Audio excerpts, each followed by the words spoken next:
பண்ணிக்க போகிறேன். அதுக்கு 1 லிட்டர் நல்ல திக்கான பால் எடுத்துருக்கிறேன். இது காய்ச்சிக்கலாம்.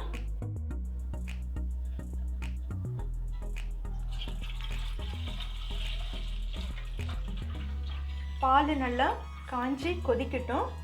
பால் நல்லா கொதிச்சிடுச்சு. நான் தண்ணி ஊற்றாமல் நல்லா காய வச்சுருக்கிறேன். இது கூட ஒரு லெமனை பிழிஞ்சு வச்சுருக்கேன், சேர்த்துக்கலாம்.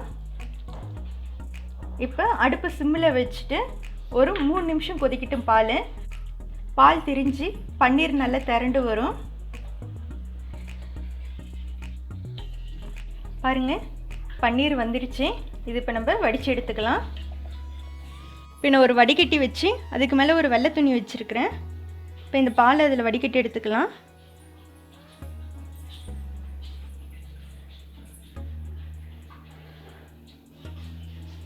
பன்னீர் வடித்த தண்ணி இது வேஸ்ட் பண்ண வேண்டாம், ரொம்ப ஹெல்த்தியானது.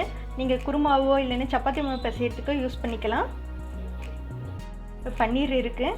இது கூட கொஞ்சம் தண்ணி ஊற்றி நம்ம வாஷ் பண்ணிக்கலாம். ஏன்னா எலுமிச்சைப்பழம் புழிஞ்சிருக்கோம், அதில் இருக்கிற புளிப்பு தன்மை போகணும். பன்னீரை நல்லா புழிஞ்சு எடுத்துக்கலாம். பன்னீரில் இருக்க தண்ணி எல்லாம் ஃபுல்லாக வெளியில் வரணும். இது அரை மணி நேரம் தண்ணி வடிய விட்டுக்கலாம். ஒரு சொட்டு தண்ணி கூட பன்னீரில் இருக்கக்கூடாது. அந்த அளவுக்கு மேலே வெயிட்டு வச்சு தண்ணி வடிய வச்சுக்கலாம். பன்னீரில் இருக்க தண்ணி வடிகிறதுக்கு நான் மேலே ஒரு வெயிட்டை வைக்கிறேன். ஒரு அரை மணி நேரம் இருக்கட்டும். தண்ணி எல்லாம் நல்லா வடிஞ்ச பிறகு பன்னீர் எடுத்து பார்த்துக்கலாம்.